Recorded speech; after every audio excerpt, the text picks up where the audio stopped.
KUAM News Hotspot is presented by Calvo Enterprises, Inc. Howdy everyone, and welcome to The Hub. I'm Nestor Lecanto. Our guest this week, I'm pleased to welcome the Executive Vice President of First Hawaiian Bank, also the Chamber of Commerce Chairman, Mr. Edward Untalan. Thanks for joining us, Ed. Thanks, Nestor. It's good to be here, and just to make sure, I'm here as the chairman of the Guam Chamber, and Right. not exactly for representing First Hawaiian Bank. So you recently presented your year-end sort of look back at business climate and how the Chamber, the small businesses fared. Can you just give us like a high-level overview of some of the key points of that speech? Well, my speech really focused in on what we're looking forward towards next year. This year was kind of a tough year, and particularly if I speak on behalf of the bank, where we saw some interruption in the business activity. We looked at the return of the tourism industry. Unfortunately, Maywar came in and had a slight impact with that, and hit us for about 3 months technically. So now we're looking to recover, but yet the foreign exchange rates haven't been very favorable for us. The good news is that the buildup continues, and that helps us. The good news is that we still have some of the pandemic dollars, I feel, still flowing in the economy from the pandemic, and that's helped us along. But this year was a little bit tough. Next year, I think, is going to be a little bit tougher because of a number of factors, and it makes it very, very difficult to predict. Yeah. Just to add some more context, we were talking a little bit before the show started, and you had a very interesting perspective on how to kind of gauge where we are truly at. Talk about factoring out all of the federal monies that were received in the past couple of years, and where do you think we would have been had we not gotten all of that assistance from the federal government? Yeah. I haven't seen any analysis that has been conducted showing extracting out all the federal pandemic dollars. I know that, and I can assume really, that over the last 2 years, from 2021, 2022, and rolling into this year, there was a lot of federal dollars flowing in, not only to the individuals, but for the PPP program, et cetera. And that, I think, has helped our tax base. If you can extrapolate that information to show really where we're at, then it'll give us a gauge as to understand where our weaknesses and strengths lie. We've seen activity grow in the construction side. We've seen it from the employment side. And that's really where the growth is. Now, they can continue to bring in H-2 workers, and that'll help our withholding, et cetera. But is that enough in terms of the construction activity? Is that enough to offset the sluggish tourism side, the sluggish retail side?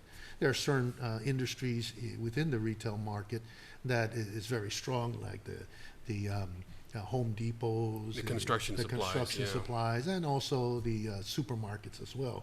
But everywhere else, you see it very, very sluggish. So really, to get a good gauge is where we are, extrapolate all that information and see where we really stand and what sectors are really there.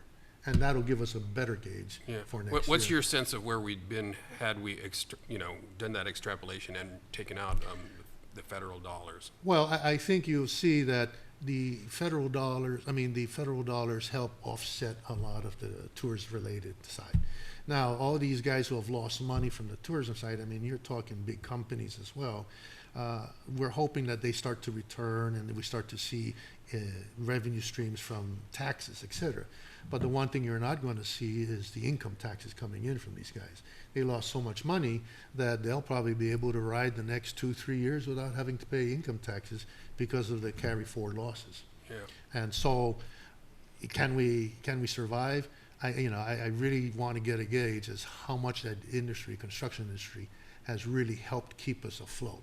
Yeah. And that way, it'll give us the mindset on how to prepare for next year. Yeah. From a business perspective, how has the high inflation impacted the economy? Well, inflation is inflation, right? How much you spend in the supermarkets, et cetera, and people will start to think a little bit about, man, maybe I need to cut back somewhat.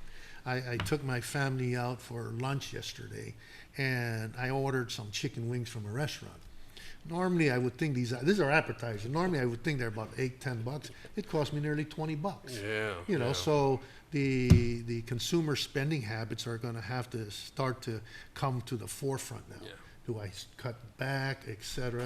And I think it's going to affect everyone eventually. Yeah, I think a lot of people have seen, been similarly surprised. You go to buy something that you would normally, say, and it's 25, 30, Yeah. 40% more expensive. And so at that point, you're saying, well, maybe I can't go to this restaurant or Yeah. buy this stuff as Yeah. much as I am used to doing. Yeah. Yeah, you start looking at things a little closer, right? So, oh, this is what I want to eat. Whoa, look at that price of it. Let me see now. Okay. And we're talking, of course, from the personal, the consumer perspective, but we're also talking about from the government's perspective and the government spend. And you have some thoughts on that? Well, I was looking at the numbers and I looked at the budget, and the budget, when I actually went back and I started looking at it carefully, from around 2019, it actually grew about 6.5% to the one we're looking at now at about $1.2 billion.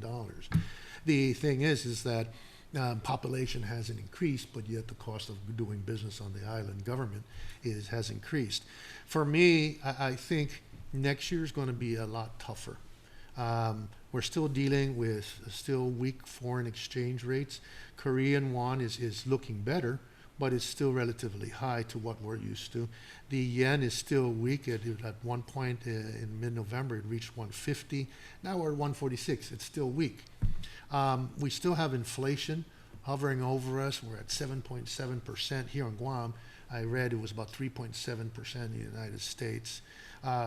The amount of debt the U.S. government has, I think is going to play a big role. And will that be enough to reduce interest rates with the feds trying to roll back rates? I don't know where it's going to be. We've seen a slight drop in residential mortgages, very, very slight. Nothing to be excited about, right? Yeah.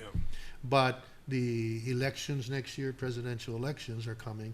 So there's going to be, the president's going to have no choice but to try to figure out how to reduce interest rates to get the economy stimulated. Now, from a business perspective, we have to look at what it's going to be like next year. And if all the business is saying, I think it's going to be a little bit tougher, the tourism market's not going to come in, inflation is still going to be there, we need to look at how to cut costs. And that's every private sector business is looking at it. KUM, First Hawaiian Bank, everyone. Where can they cut costs, et cetera. So with that type of mindset, I think it's imperative that the government also walk in there and say, how can we also control costs? Their revenue streams are purely the taxes we pay and the fees we pay. And so can they continue at that pace? I think it's imperative now, because we've got some cushion in the surpluses, et cetera, that we look at how to cut back some of the government expenses and maybe help the private sector recover or sustain the private sector during this weak time.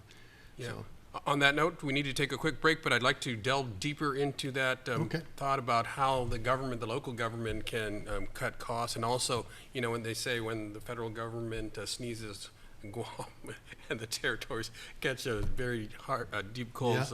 We'll talk more about that. We'll be back with Chairman of the Chamber of Commerce Board, Ed Untalan, right after this.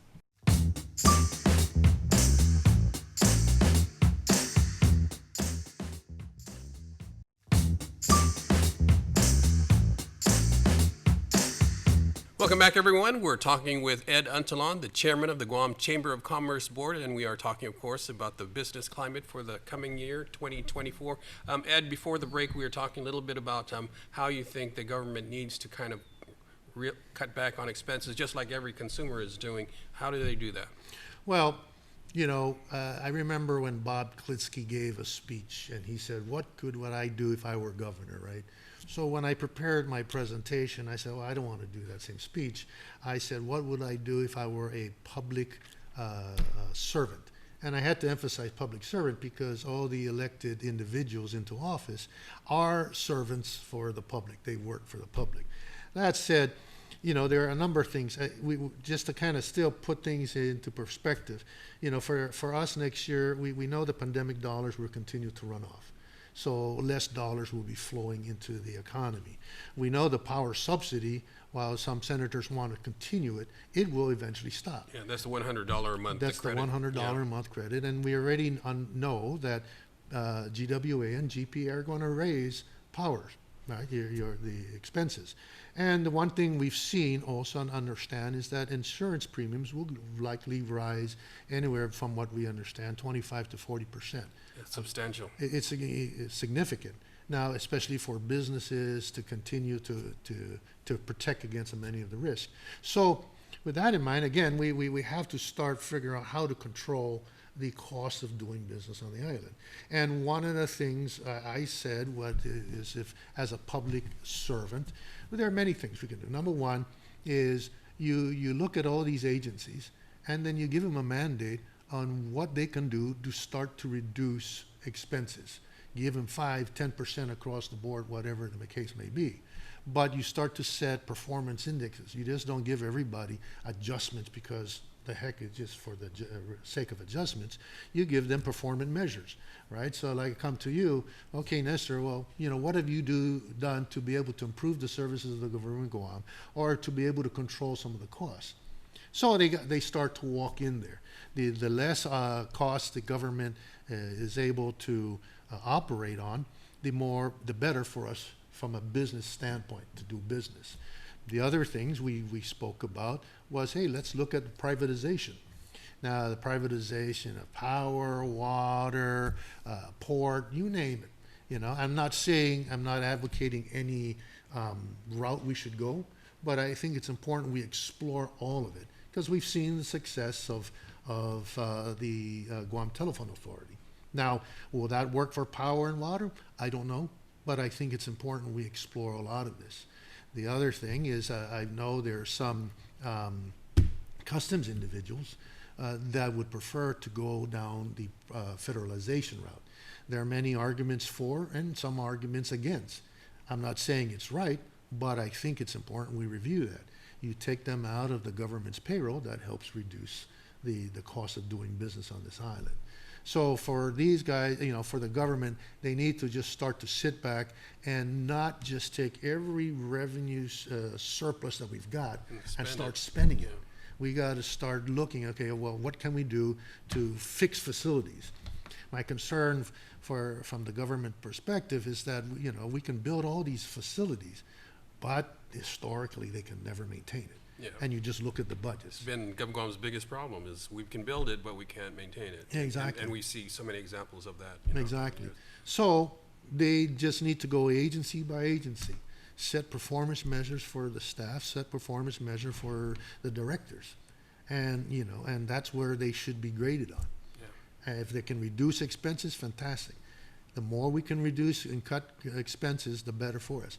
The privatization will also probably help out in that maybe you can outsource like maintenance. I don't know how much the entire government of Guam pays for maintenance, but we don't see it happening in the buildings, right? The facilities we have. But if we're able to outsource certain functions, then at least they're paying full taxes on it, and they're paying gross receipt taxes, they're paying income taxes, et cetera. So then that money the government would be spending on their payroll, they can actually be paying the private sector, and they become more efficient towards it. Yeah. They just don't hire people for the sake of hiring people. You also mentioned that, of course, we have a presidential election next year. The federal government's got to gear up for that. What sort of impacts do you think we'll see here in Guam? Well, again, it depends who wins, right? I mean, I'm just more concerned about the inflation and whether or not we would go into a recession. I don't know where this war is going to take us. Will oil prices continue to go up? It's been going down, interestingly. It went from $92 a barrel to the middle of the last month to 81. Now it's about 74. Will that continue? I don't know. Will the inflation have any impact for us?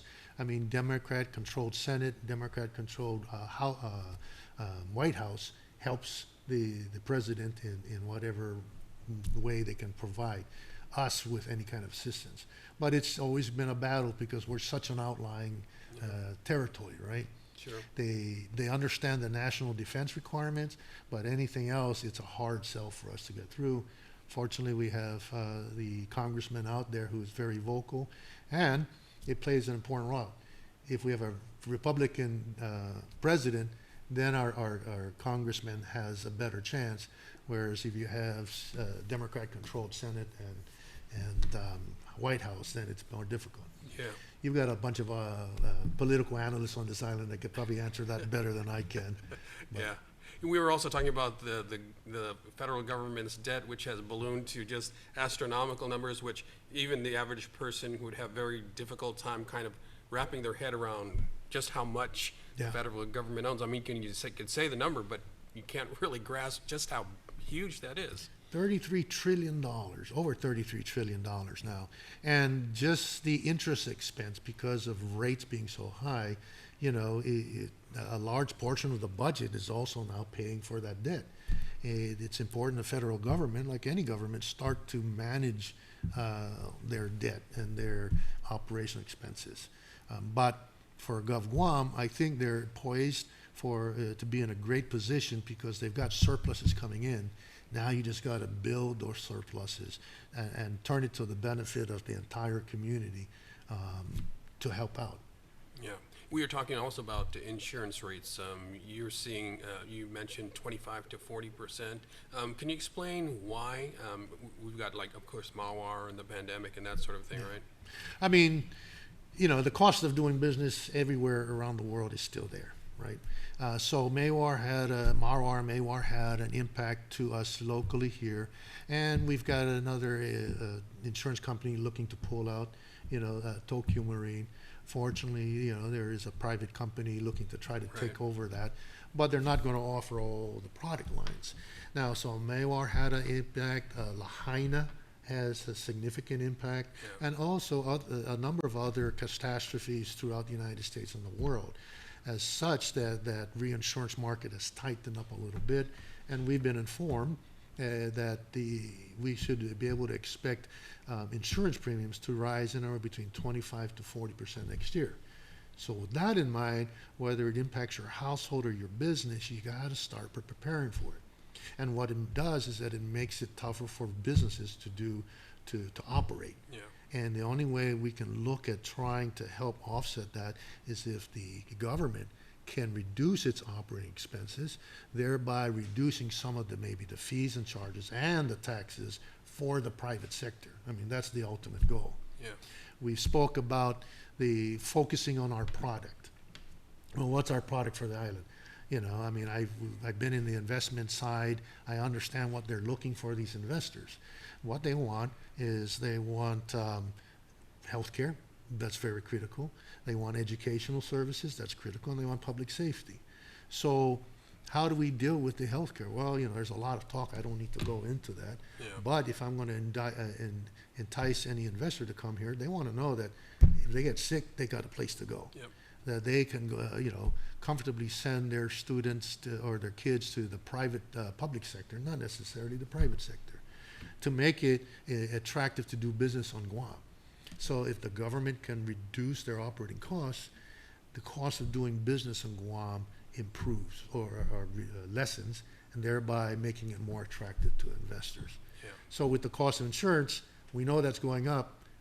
What's the private sector going to do to try to cut, right? We've already see the rise in prices. I don't blame any of these places that, you know, the Home Depot, the supermarkets, the restaurants. I don't blame them for raising their rates or the prices because they have to keep their doors open, and that's been a challenge. Yeah. To try to keep many of the doors open. Everything is going up, up, up, and so I think people are going to have to basically tighten their belts in 2024. If I may, there's a hidden problem out there, I think, and that's related to workers. We see the ability to be able to bring in H-2 workers for the buildup, et cetera, and military construction related type of activities. But what we're seeing is that if they're saying our unemployment rate is like 4% or less than that here in Guam, I think there were some numbers I saw that supposedly like 2,000 people unemployed, but yet everywhere I go to, they can't find workers. Yeah. And I don't understand that. What got me was more so right now, they're showing here that in January or June 2023, there's 52,000 people not in the labor force. Those are the people who are not included in that unemployment statistic. Now, that's up by 5,000 from 2019. Yeah. So there's more people who are not willing to work than there are who are willing to work. That's outside the 2,000 that are in that ratio. Why? If we've got so many people that need, so many businesses that need to employ people, then why do we have so many people that are not willing to work? Now, this is important because talking to some of the tourism-related type of industries here, in order for a hotel, I was told, to be able to get 70, 80%, they're not going to be able to do it, occupancy, they're not going to be able to do it because they don't have workers. They don't have the staff to So do it. that's going to be the struggle. All the workers going into the construction site are primarily H2. So where are all these people who supposedly we can fill the hotels with when the workers are there? Well, they're sitting in that 52,000. Take away retirees and students, okay, let's say 20,000. That's a lot of people who still don't want to work. And why is that? And the government needs to understand and maybe give a incentive to go out there and work and less of a incentive to not want to work. Yeah, exactly. On that note, let's take another quick break, and we'll be back to wrap up the show with Chamber of Commerce Chairman Ed Untalan right after this.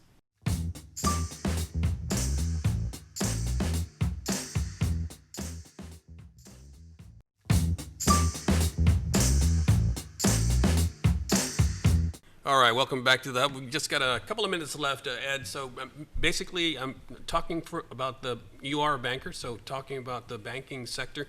What do you foresee in the coming year for them? Well, all indications right now is that it's going to be a tough year for the banks next year. I mean, when interest rates rise, people think that, oh, great, the banks are making more money. Well, not necessarily, because we have to then increase our deposit rates to be able to offset that. So our margins haven't improved. In fact, has even gotten a little tighter.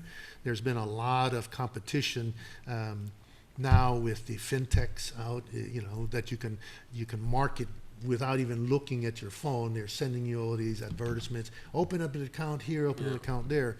So from the banking perspective here, it's going to be a little bit tighter for us. I think you're ready with some of the expenses that we're looking at. We know insurance is probably going to go up. I don't know what other fees. We know our power bills are going to go up. So from the banking perspective, we have to still look at cutting costs. And where do we look at? The non-interest expense types. Personnel, we're not going to let anybody off, but we have to be wise in the number of people we hire and who we hire. People have to do more with less. So can I have a person do two jobs for the price of one? I think that would be better, not only for the individual, but also for our bottom line. Hopefully rates go down next year. There's a lot of interest, people still wanting to do some activity out there. It's a little bit expensive, but in retrospect, when you look at what happened in 2008, interest rates are not that far off from where we were back in the crash in 2008. But that said, we'd like to see interest rates go down. The consumer personal loan side has been very sluggish because rates are risk-based, and so they range anywhere between 7 to 14%. So we don't see that activity. Car loans are still very attractive, not as attractive, but reducing interest rates will help people. And also, I think if we're able to see rates reduce less or go down next year, that will help people looking at higher debt that they've taken out and maybe consolidating it, preparing themselves. I was reading something this morning or listening to something this morning about how everyone should start to save. And one gauge to be able to see if you're ready for the tough times is if you have at least 6 to 9 months of your salary stored in a savings account. so that, or any kind of a investment liquid account, so that in the event there's some trouble, you have some funds to be able to hold you over. I think for our consumers, they should start looking at saving a little bit more. Well, what does that mean? Spending less out in the consumer, in the market, in the retail side, et cetera. But so it's going to be a little bit of a tricky balance. But yeah, I'm not an economist. I don't pretend to be one. I don't want to be one. But you know, I'm just conservative. I think it's just going to be a little bit tight next year. All right. Chamber of Commerce Chairman Ed Untalan, 2023 was a little tough, and 2024 looks to be maybe even a little more tough. Yep. Thanks for joining us. Thank you. Okay. Thank you, Nestor. I'm Nestor Lecanto. He's Ed Untalan. I'll see you again next week on The Hub.